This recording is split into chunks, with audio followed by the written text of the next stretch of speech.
She sat on the edge of the bed and ran her hand along her new gold necklace. It was a gold nugget necklace. And if you would have asked her 10 years ago if she ever envisioned herself wearing gold nugget jewelry, she would have rolled her eyes. Same as if you would have asked her if she ever saw herself living in Alaska. But then she met Jack. And then they moved to Juneau. I mean, Jack, he had been born and raised in Juneau, which was a town that was founded because of a gold rush in 1880. And she found that she loved the mountains, she loved the water, she loved the wildlife, she loved Jack. Now, this gold nugget necklace had six nuggets, one for every year that she had been married to Jack. In those first 5 years, they had been the best. But then that last year, Jack got sick, and he just went down so fast. I mean, he was gone. Her head was still spinning. And then she had to go through all the legal stuff, and the lawyer had given her that envelope. It was hospital stationery. And on the cover of it, written in Jack's hand, was, "To Karen, my beloved." So she opened it up, and inside was a handwritten note from Jack that said, "Dear Karen, I always wanted to get you one of these, but I always thought they were too expensive. But now we know that life is short. Ha ha." Oh God, Jack. "So you need to go down to the Alaska Gold Exchange. That's a jewelry store. I've arranged that they have something for you. Wear it in remembrance of me. All my love, Jack." So she'd gone down to the jewelry store, and when she'd introduced herself, the man who turned out to be the owner, he said, "Oh yeah, gosh, Jack's family, my family, we would go way, way back, and he's got something for you." Well, the man disappeared into the back room, and when he came out, he had this blue velvet box. And in that box was the gold nugget necklace. It was beautiful. Well, she thought of this as she touched it there on her neck, and then she took it off and she put it on her bedside table, and then she climbed into bed and fell asleep. And that night she had the strangest dream. She dreamed that there was a man standing right next to her bed, right there in her bedroom. And this man, he had on a broad-brimmed hat. He had a white shirt. It was buttoned all the way up to his chin. He had a wool vest, a wool blazer. He was wearing wool pants. They were tucked into black leather boots that were laced up the front all the way to his knees. And in her dream, she was aware that he was not a real man because he was transparent. But he wasn't even looking at her. He was looking at her bedside table, and he was reaching out. And the other thing about this man is that he was utterly, completely soaking wet.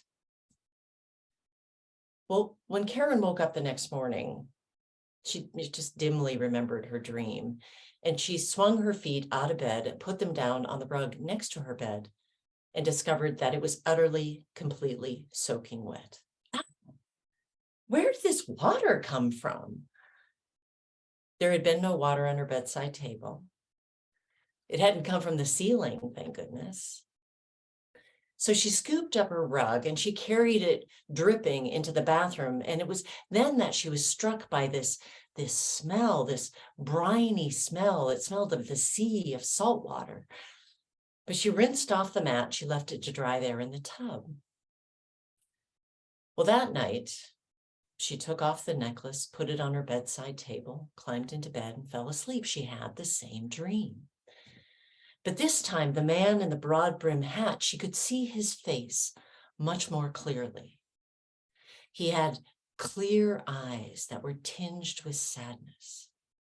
He had high cheekbones. He was clean-shaven.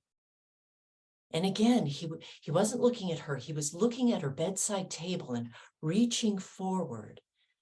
And he was utterly, completely soaking wet. Well, when she woke up the next morning, she was lying in bed thinking about her dream. She was like, who is this man? And then she swung her feet out of bed, put them down on the floor into a puddle of water. Ah, where did this water come from? And as she mopped it up, she was again struck by that smell of brine, of the sea, of salt water. Well, that afternoon, she had lunch with her friend Phoebe. And Phoebe admired her gold nugget necklace. But then Phoebe said, but I gotta warn you, if you start wearing gold nugget jewelry, you are just one step away from getting moose antler furniture from your house. I just gotta warn you. Well, then Karen told Phoebe about her dream. Phoebe listened and then said, God, that guy, it sounds like something that you'd see in a history book, you know, one of those gold miners, one of those guys that ran up to the Klondike. Hey, what if your necklace is haunted? And the two women laughed. But then Phoebe said, no, really, gold nuggets usually have a history. Does your necklace have a history? Do you know? Well, Karen didn't know. So Karen called the jeweler, and the jeweler gave her the name of the man who had made the necklace. So Karen called the man. She happened to catch him just as he was on his way out the door. She introduced herself and he said, oh yeah, Jack.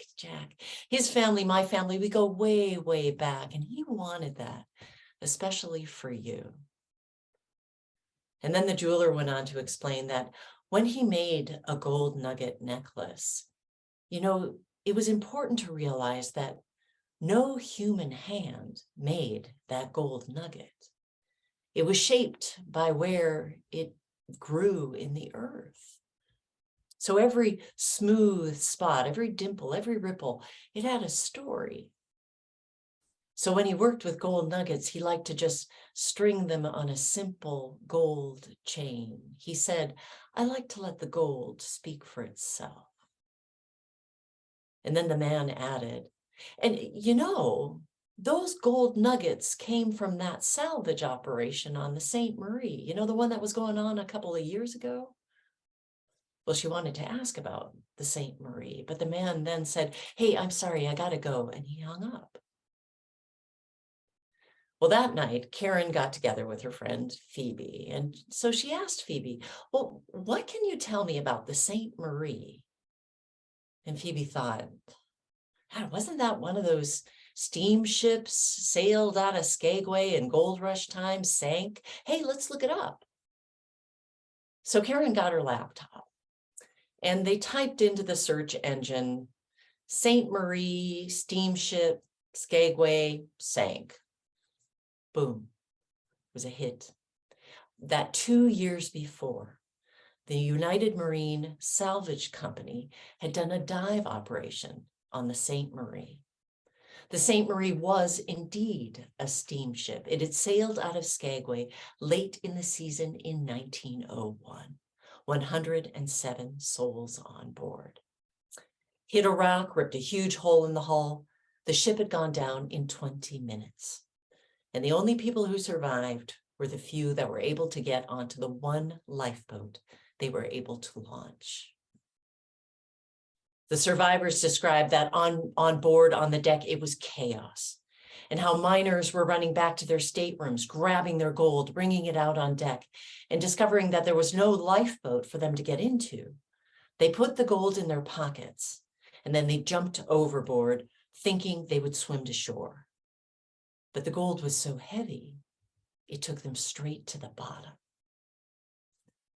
The salvage operation had got $2.8 million worth of gold on that dive operation. Phoebe looked at Karen. Your necklace came from one of those dead miners. And Karen said, oh, come on. Let's see if there's anything else. So they kept scrolling on the web, and there was the usual Wikipedia article, and then they hit gold of sorts. It was the Skagway Times, everything archived there online. They were able to go back to the fall of 1901. Late in October, there was an article, there was the headline, Saint Marie to sail in a week.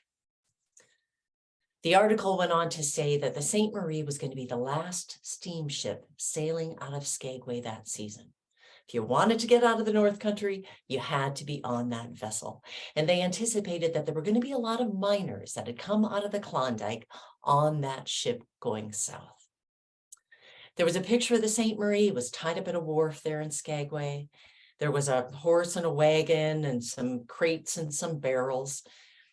And then as they kept scrolling down, there was a picture of a man. This man had a broad-brimmed hat. He had clear eyes. He had high cheekbones. He was clean shaven. And that's when Karen said, that's my guy. That's my miner ghost guy. Well, underneath the photograph of the man, there was a caption. It said, Mr. Otto Tasseva is coming out of the Klondike. He's been there for 3 years. He had some success. Won't tell us how much. But he's heading down to Astoria, Oregon, and there he will ask for the hand in marriage of Miss Miriam Greenstreet. The two women looked at each other.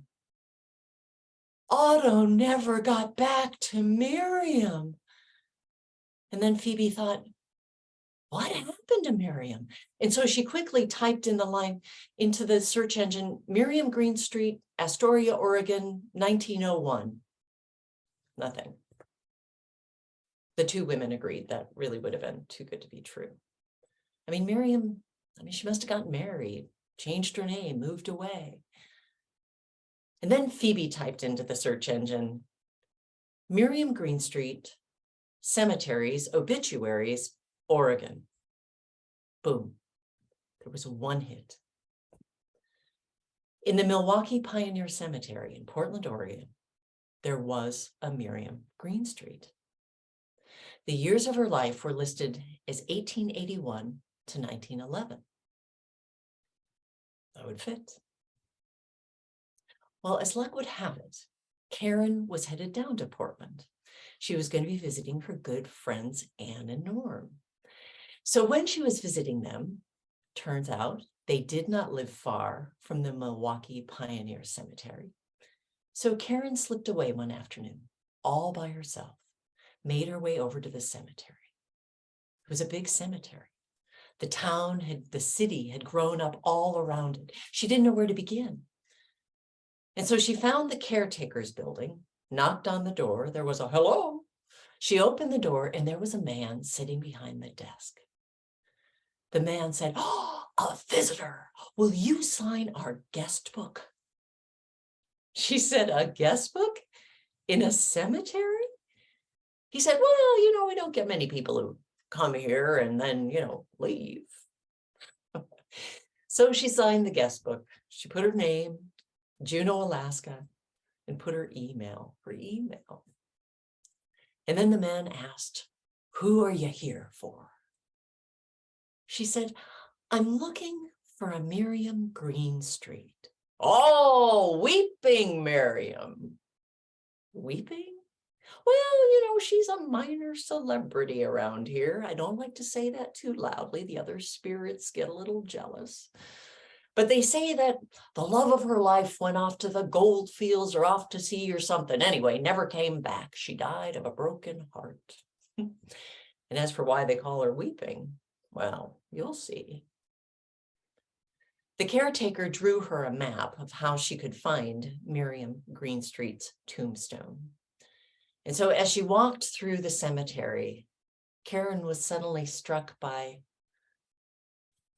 what am I going to say? What am I going to do? But she walked along and at last she got to the tombstone of Miriam Greenstreet. And she knew right away why she was called Weeping Miriam.